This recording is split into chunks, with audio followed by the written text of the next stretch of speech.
So, and then we'll use Rafi as an example. Let's say Ralphie referred me Chris. Chris is interested in buying a home. I'm gonna cold call Chris and ask him the questions that us as lenders ask to see if we have a good lead or a bad lead or a lead that needs to be worked on and nurtured during the year for maybe later this year or next year, so we can put them on a plan. Not just say they don't qualify or they're not good to go. So we know how to refer these people, whether it be credit repair, whether it be to an accountant or whatever the case may be, because that's how you build your pipeline up for next year. I'm actually glad Rafi's on here because I think for next year we have around 5 or 6 people that all qualify. They all make the money, but they don't file enough on their taxes because they're self-employed borrowers. So now once January rolls around, we're going to reach out to those folks. We're going to go with them to their accountant and make sure their taxes are done correctly. So that way they can buy their home this upcoming year. Sounds good. Sounds good. All right, one more minute before we officially start. So even if you guys, before you start, because I love to be here listening to this, but whoever's on here, Francisco made a good point that it's never a no. So make sure you never tell your clients you're never qualified or you're never pre-approved, but make sure that the way I tell them and all my clients and the way Francisco knows me is I tell them, look, it may not be now, but this is like, let's say we need to know where you are to set up a baseline. So maybe if you're at the bottom of the ladder and you need to get, a few more steps up, we'll guide you through the process. And if it's not now, maybe in 3 months or 6 months or a year. But literally, Francisco and I have closed people that have been at the bottom of the ladder and have gotten the way up to where, it's been a successful closing. So. That's right. Yeah. That's right. I always say, if you guys send us anybody, they're going to get an approval or they're going to get a plan to an approval. And like Rafa says, it might not be right now. It might be in 2 months, it might be in 3 months. For some people, it might be 12 months, depending on what they have going on. The ones that take a little bit longer are people that may have challenges with their credit. So we definitely guide them through that. And once they come into our web or our CRM, they're not going to get out unless we close them. And it's more easily in the house. So obviously, one of the benefits of working with us too, we're going to keep following up with them until we get them closed out. So thank you, everybody. Welcome. Again, my name is Chris Negron with Columbus Capital Lending. I'm here with my partner, Frank. And this morning, we are going to be going over the pre-approval process, behind the scenes of the pre-approval process. We are going to kind of do a little role play. I'm going to act like the borrower. Frank is going to be the lender. And we're doing this so that way, obviously, you guys are not lenders, but at least you'll have a good picture in your mind of exactly what it is that we do when you send us a client to get approved. You're going to know the things that we ask for. We're going to go over their income. We're going to go over their assets. We're going to go over their credit. We're going to go over their monthly liabilities and the debt that they have. So you're going to get to see a firsthand experience of exactly what it is that a lender asks a borrower. Which what that's going to do is going to equip you and give you the knowledge that you need. So that way, maybe when you're talking to a prospect that may be brand new and they ask you some financing questions or things like that, you're gonna have the knowledge and the know-how on what things we're gonna ask for to know whether you have a well-qualified borrower. All right. Yeah. So guys, like Chris said, very well said, Chris. So the most important things to ask for is number one, employment and employment history. So we always need a 2-year employment history. And obviously you want to get to know these people and build rapport, build a relationship. So in some sort of a charismatic way, you definitely want to ask what they do for a living and how long they've been doing it for. Okay. Obviously credit. Okay. We obviously want to ask about their monthly debts and how much money they have that they feel comfortable putting for the transaction as a down payment and closing cost. Okay, that's a very key word, comfortable. Why? Because a lot of us here do cold calling, and these are cold leads that people are not going to want to give their financial information to you because they have their guard up. So you want to ask how much money they feel comfortable putting for the down payment and closing costs of the purchase of their home. Okay, a lot of people might not want to tell you over the phone initially when you just meet them, how much money they have saved up in total within all their accounts, checking, savings, 401ks, investments, so on and so forth. Okay, so those are the key points right there that we definitely want to ask for.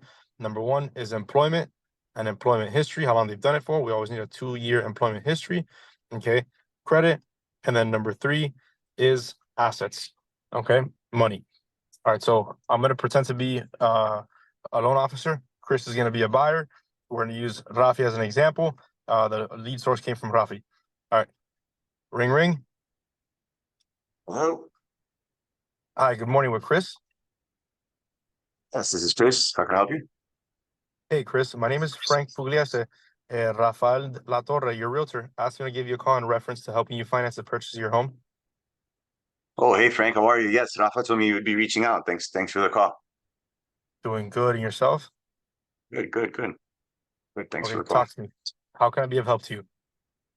So I'm looking to purchase a home. Rafi told me he has a property in Homestead right now. It's beautiful. Has a pool in the back. I saw him posted a couple of times on Instagram, and I saw it and I fell in love with it. I really, really, really like this house. I just don't know whether or not I qualify for that property. This is Okay, the first time excellent, I'm going to be Chris. buying a property, so I'm not even sure, how this whole process works. Okay, excellent. I'm gonna ask you a couple questions, and then we'll take it from there. Hey, Chris, are you currently employed or self-employed? I am employed. Amazing. How long have you been employed with the same employer for?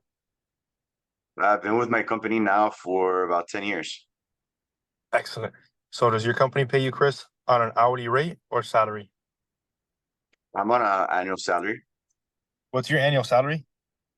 My annual salary is $155,000 a year. Okay, that's amazing. Congratulations, Chris. Talk to me about your credit. Anytime you check your Experian app, Credit Karma, Bank app, more or less, ballpark range, how's your credit? So I would say my credit it's fair. It's I would say last time I saw it on Credit Karma, it's around 720. Excellent. That's amazing. Chris, talk to me a little bit about your monthly debts, car payments, credit cards, student loans. So all my student loans are have been paid off. Those all have zero balances. I do have a car payment. My car payment is $300 a month. And then I do have a couple credit cards that have some balances on them. If I had to add up all the minimum payments, we're probably looking at somewhere around like $500. Okay, excellent. Those credit cards, do you pay them off at the end of the month or you always keep an open balance? So I sometimes I pay them off. It just depends how things are going, and sometimes I pay them off, and then sometimes I leave an open balance. Right now, I do have a few balances on a few cards. Okay, excellent. Any child support, alimony, anything I should know about? So no, our closet for a lot of money. Okay, excellent. Chris, talk to me about assets. How much money do you have that you feel comfortable putting for the purchase of this home for a down payment and closing costs?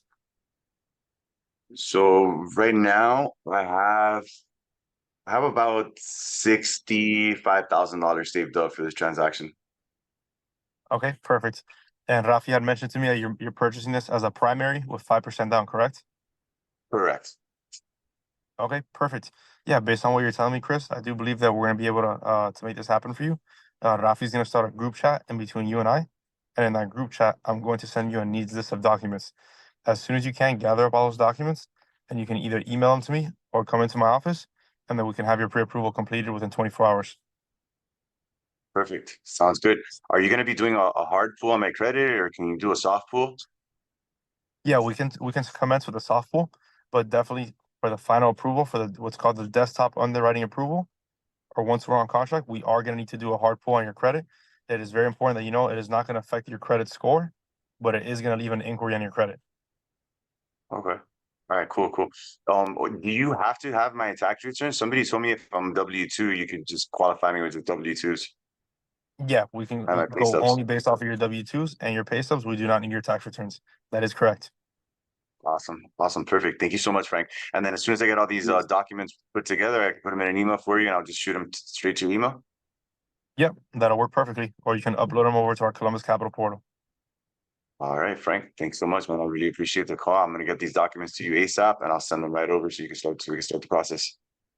Okay, my pleasure, Chris. We'll definitely be in touch. All right, thank you, Frank. Okay, bye bye. All right, guys. So those questions there, I hope you guys all picked up on them. Those are very important questions. And that's usually how an initial pre-approval rapport building phone call will go.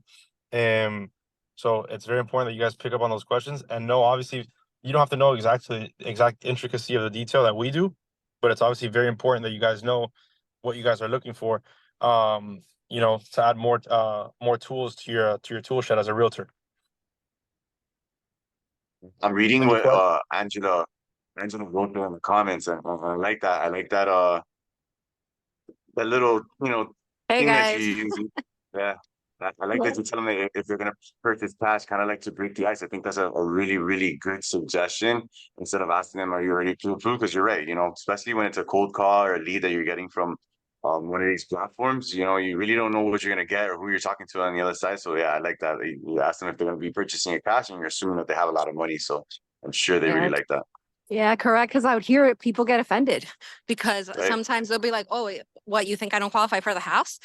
And it's really not that way. So I just automatically, I'm like, "Okay, so you're buying this cash?" And then it's always gonna, Yeah. and I'm like, and I smile like, "Hey, you're gonna get cash," just so they feel like, "Oh wow." I had another agent that asked me if I was pre-approved. Did they not think this one over here thinks that I'm balling with cash? So, Yeah. so it's like I I said, like it's a that. simple way to make them feel a little bit more like at ease and comfortable, and makes them smile. Yeah, Perfect. Yeah, no, guys. So I definitely like that. yes, that's a very, very good point, guys. So take notes on that. And then it's also very important for what Rafi mentioned there as well. It's always very, very, very important, and I can't emphasize how crucial this is to meet with every single prospect or client in the office. Why? Because that's how you're gonna build that trust factor. People are always gonna do business with people they like and they trust. So in order for them to really build that trust and that rapport, it's very important that we meet with them in the office in person or something. So we can build that personal rapport, build that personal relationship, so they can really get to know us and see what our team is about. Absolutely. Absolutely. Anybody have any questions, doubts, concerns? There's a lot of people on here, no questions. I do have one, Francisco. With a VA client, if he wanna use his VA with his parents, can he do that? No, VA clients, so VA loans. That's a very good question, Natalie. For VA borrowers, VA loans, the only co-signers on the loan can be husband and wife. Okay, the reason I'm asking is because I have a client that wants to buy new construction, and on the DR Horton, they told him that yes, he could buy with his parents. But then he decided not to buy new construction. He wanted to buy a regular house for his parents. And that's what it came out that no, he can't. But how come the new construction say yes? So the new construction lenders, they should definitely check their guidelines. Those are VA guidelines, per the government loans. The only applicants on a VA loan could be husband and wife. Okay, thank you. Okay, It has to be absolutely. somebody with a certificate of they have to have a certificate of eligibility and they have to actually be married in order to use the VA loan. So I don't think that Maybe it being they new construction and an existing house would make a difference. That's just a VA guideline. So I'm not sure why DR Horton told them that. But to or be maybe husband and wife. Small. Unless the parent is a dependent. Maybe because Yes, there's they are. they Yes, are a they are. dependent. Yes. So if they're dependent and the VA is paying them, like maybe they're VA disabled or something, and the VA is paying them as the parents being independent, there may be in that way you could probably do it. Correct. Okay, thank you. Yes. I have a question, guys. Are you guys based mainly in Florida, or can you do Jersey as well? We're licensed in Florida, New Jersey, and North Carolina. Okay. I'm not sure if you guys have gone over it. I was only a few minutes behind, but I think a lot of people would be added value to explain to them more on the VA loans out here, because there's not that many people that know how to, and then explain to them maybe like the 100% disability eligible, so like with tax purposes. So if you guys have anyone that is 100% disabled with VA, you don't necessarily have to worry about the taxes for the property except for the first quarter. So I think those are something that many agents may not know about. Yeah, there's definitely a training that we can set up in the future, strictly on VA loans. So thank you for that recommendation. It's something that we'll definitely be looking into. I'm actually a veteran, so I have a lot of knowledge when it comes to the VA loans, the certificate of eligibilities. We as lenders, being approved lenders with the VA, obviously we have the ability. Let's say, you have a soldier, an airman, or a sailor that needs to get a VA loan, and they don't know how to download their certificate of eligibility. Us as lenders, we could just put in a birth date, the last four of their social, and we're able to get their certificate of eligibility and request that for them. So that way we can see exactly what their entitlement is, how much they have left, and whether they've used it before in the past. One of the things that are happening right now, coming up for the new year, which is obviously something that's a benefit to a lot of veterans as well, is since they're increasing the Fannie Mae loan limits, which that is directly tied to how much entitlement you get when you use your VA loan. Since that's going up, it's going to open up the doors and possibilities to a lot of veterans that maybe had used their VA loan already previously and still have some entitlement left, or maybe they didn't use too much entitlement since the loan limit is increasing. That means their entitlement is going to increase as well. So they'll be able to use it again, or maybe refinance out of the first VA loan so that way they could use it again on this for a new primary that they're going to be purchasing. So yeah, if any of you in here have any questions when it comes to VA loans or VA financing, please send me a message. I'm gonna put my phone number inside the chat and my email in case you guys have any questions. Please reach out to me. I also put together a kind of like I don't want to say a cheat sheet. Let's call it a help sheet with a few questions and things that a lender's gonna ask for that you may use, and I'm gonna put my information and Frank's information on it, so that way you know the main questions to ask for to know what we're going to be asking for as lenders, and that way whether you have a well-qualified buyer or maybe somebody that we're going to have to give them the plan or guide towards their approval, so that way they'll be ready in the next couple months or a year, depending on what it is that they have going on. So that's definitely something that we can work on together. Awesome. That's exciting. I didn't know that that it was going up for Fannie Mae, which that's pretty cool. Yeah, Family so from the conventional loan limit is gonna be upwards now of 805. That's gonna be the new Fannie Mae Freddie Mac loan limit, and FHA is going up to 654 and change, which is actually very shocking and impressive because when I first got into this business, the conventional loan limit was in the 300s and the FHA loan limit was in the 200s.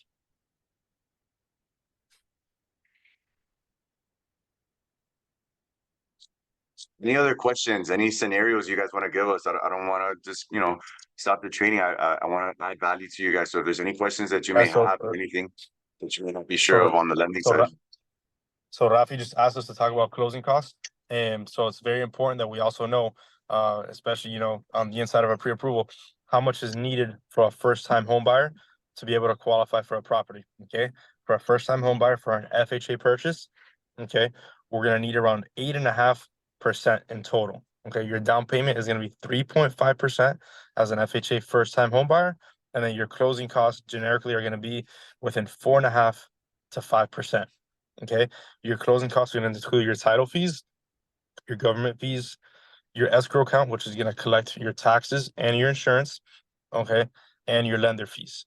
At Columbus Capital Lending, the only lender fees we charge are 1,915 for Fannie Mae, Freddie Mac, and FHA loans, and then the borrower also has the option to buy down points in order to purchase down their interest rate. Okay, so 8.5 to 9%. It all depends on the taxes and the insurance of the property. Every property is going to have different taxes and different insurances, obviously. Hey, Angela, I just saw your text.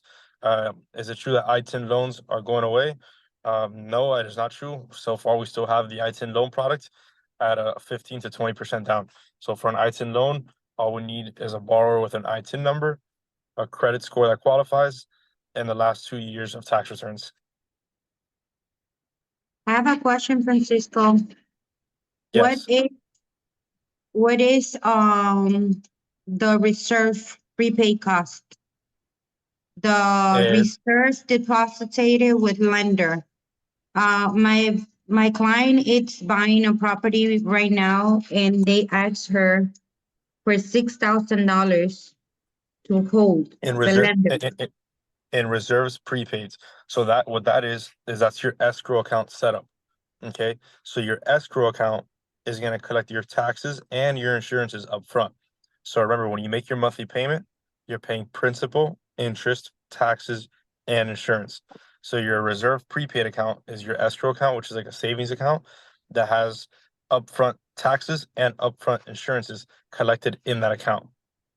Yeah, I see that they actually say the amount of each one, but it says lender escrow 3,224.78, and then it goes the insurance homeowner insurance 326, and then 2,618 property taxes, and so on and so on. So the total is 6,134.21.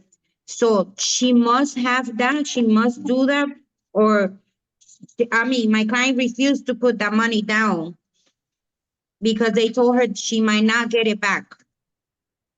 No, it's not that you won't get it back. That money is gonna always stay in the escrow account. Okay, so when you see your monthly mortgage statement every single month, those taxes and those insurances are always gonna be prepaid in that escrow account. So at the time of selling your property, if the client sells the property, that money will be reimbursed in the net proceeds. Well, she was told that she will get it back in 6 months. No, So it's not that not necessarily that they're going to get it back. That money is still going to be theirs. It's in their name with the lender. What you need to tell them is that that money is going to be used at the end of the year when taxes become due. The lender or the bank that's doing the loan is going to pay their taxes and renew their insurances on their behalf with that money that's there. So it's not Okay. something like that person's being singled out. This is something that's straight across the board in general, with most loans. Now there is ways to waive the escrows, but if it's an FHA or conventional loan, like it's customary practice to for them to have an escrow account, and that's obviously just for their security. And the bank is obviously doing that to reduce the amount of risk, right? Because they don't want the borrower to have taxes that are going to be owed or due, and insurances that need to be renewed, and then they're not doing it because they forgot or want or they don't have the money. So this way they're putting something in there that's upfront, like call it like a down payment, which is it's usually a couple months, anywhere between 3, 4, sometimes it's 2 months, depending on when it is that they close, that they collect upfront for the taxes and then the insurance as well. Thank you. I did see here another question on what do you recommend to ask if someone is considering a reverse mortgage? Good question. So for a reverse mortgage, pretty much, what we're gonna be asking is one, what their age is, right? They need to be over a certain age in order for them to qualify for a reverse mortgage. They need to have some type of income, even though a reverse mortgage is gonna pay them. Banks are gonna want to see that they do have the ability to be able to pay these taxes and the insurances that are going to be due on this loan, because with a reverse mortgage, the borrower is usually someone that's older, over the age of 62 or 65, and then the bank is paying them from the equity of their home. They do need to have a good amount of equity on their home. I haven't done one of these in a while, but there's two ways you could do it. You could get one lump sum payment where they just give it to you from the equity of the home straight and they give it to you. And then there's another way that they could do it where they pay them a monthly stipend for a certain amount of time until they get old enough or they pass away.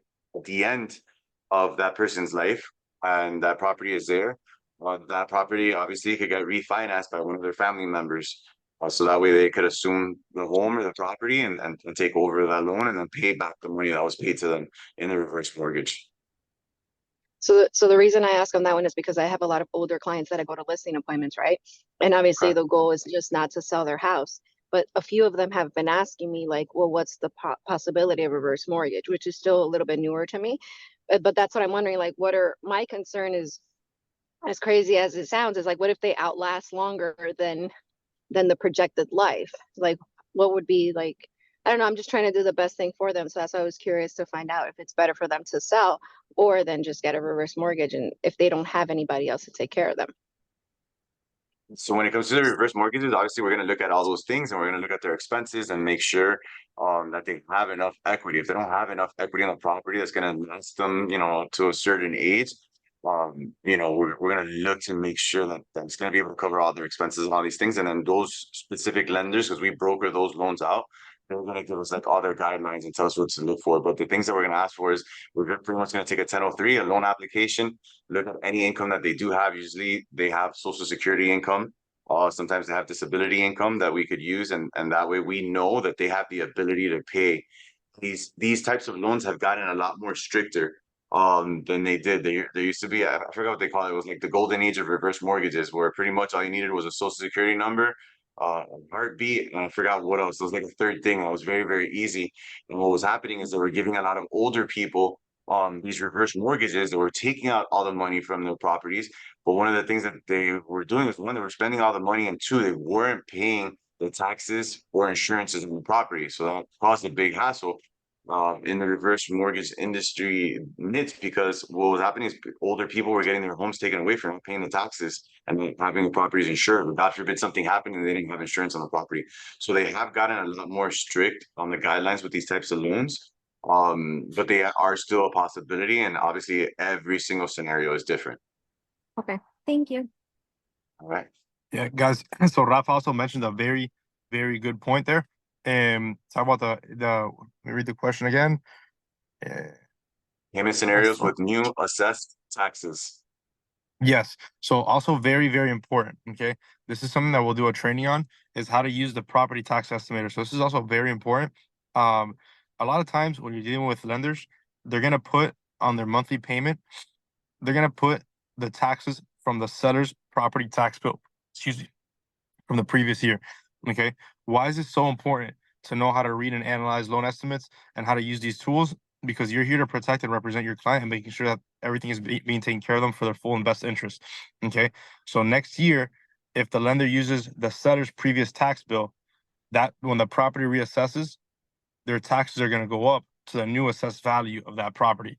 Okay. And they might have an escrow shortage. They might have the loan servicer calling for a check in order to level off the escrow account. So us at Columbus Capital, we're always going to use the property tax estimator based off of the new assessed value when establishing the escrow account for the borrowers. So that way next year they don't have a payment shock or their escrow account is short and so on and so forth. What I mean by that, if somebody bought a property in 1985, okay, and now they're selling it in 2024 or 2025, they're still paying taxes based off of that value from 1985. Okay. So now the new buyer is going to pay taxes off of that property from 1985 until the following year when the property reassesses, and their taxes are going to shoot up. Okay. We always make sure that the new payments are already established with the taxes at the new assessed value so that the borrowers / buyers do not have a payment shock when getting into their loan, and we make sure that it's something they can afford. So that is definitely what we're gonna do, something that we're gonna do a training on. We'll do it on VA loans and on the property tax estimator. Does that answer the question with the assessed taxes? Does everybody understand that? Any questions on that? That one's very, very important, because one, it can just kind of looks bad, right? Us as lenders, it's our responsibility and our role in the transaction to make sure that the loan we're putting this person into is something that they can afford. And property taxes, obviously they shoot up after a sale has happened, because most of the times, especially if they're buying it from a buyer that's been living in that property for the last 20, 25, 30 years, or maybe even the original owner of the property, it's going to be a lot lower. We did an example or ran a scenario last week, me and Frank, with somebody that actually was his grandmother's house. So if you look at his grandmother's house and you look at the taxes on his grandmother's house, she pays around $1,500 or $1,700 a year on her taxes. But if me or Frank were to purchase that property from his grandmother right now, those taxes are going to get reassessed based off of the value that we purchased that property on today, right? And unless you either apply for homestead or you're a 100% disabled veteran, like was mentioned previously, those taxes are going to get reassessed to a new property value that was just sold at. So it's going to be a lot higher than the $1,500 to $1,700 that Frank's grandmother is paying on her current property now, because she lived in that property since it was built.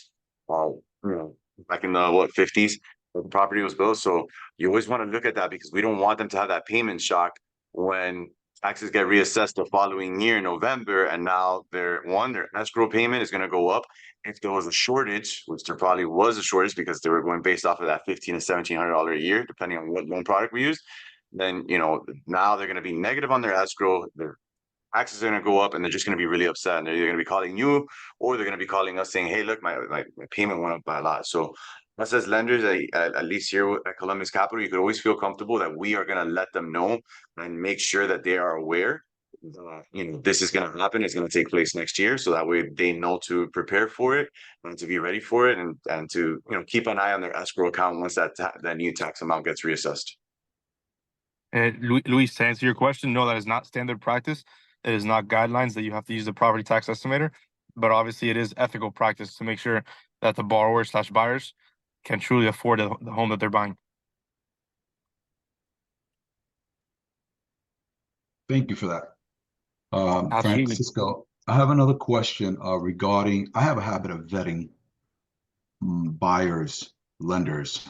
For instance, when I have a house listed, I like to vet the lender and see how the buyer is and so forth and so on, make sure they have it solid before going into contract and putting the property on 30-day hold. And then next thing you know, it falls apart. What's another way to be able to vet a lender other than the specific conditions required prior to closing that they put on the So pre-approval letter?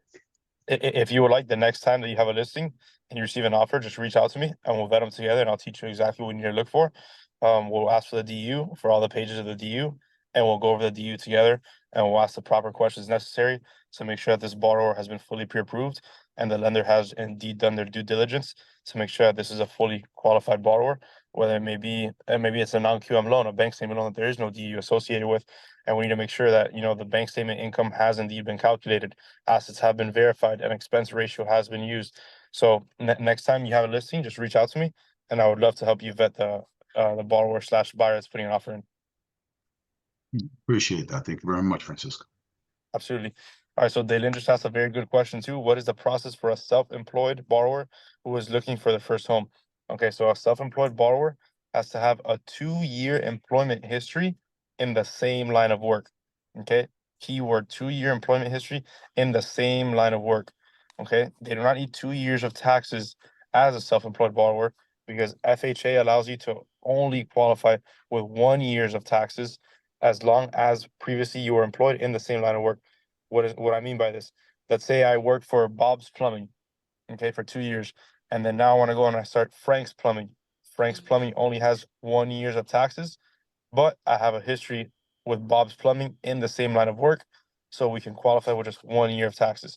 So that way, when the lender, being us, sends the verification of employment over to Bob's Plumbing, okay, it's gonna see that the line of work and the position was also a plumber. Okay, gotcha. Thank you so much. Okay, absolutely. Just to expand on that a little bit more, obviously we're going to be looking for the same things. If they do meet that time in work or time in the industry requirement, then we're going to be looking at the last 2 years. In some instances, we could just look at 1 year, like Frank just mentioned. And pretty much we're just going to see what it is that they net after all the expenses that they have in their company or from being self-employed, whatever it is that they net, we're going to pretty much divide that either by 12 or by 24, depending on how many years we're looking at. And that's what we're going to use to qualify them. Then after that, we're going to look at the same thing. We're going to look at their credit, see what their monthly liabilities are based versus their income. And that's how we come up with that famous debt to income ratio, or DTI, to make sure that they could actually qualify. And then that from there, we select what program would be the best to them.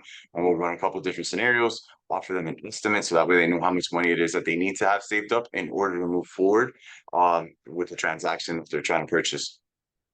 Okay, thank you so much. The thing is, like, I have many people that actually are self-employed. That's why I was looking for that kind of explanation.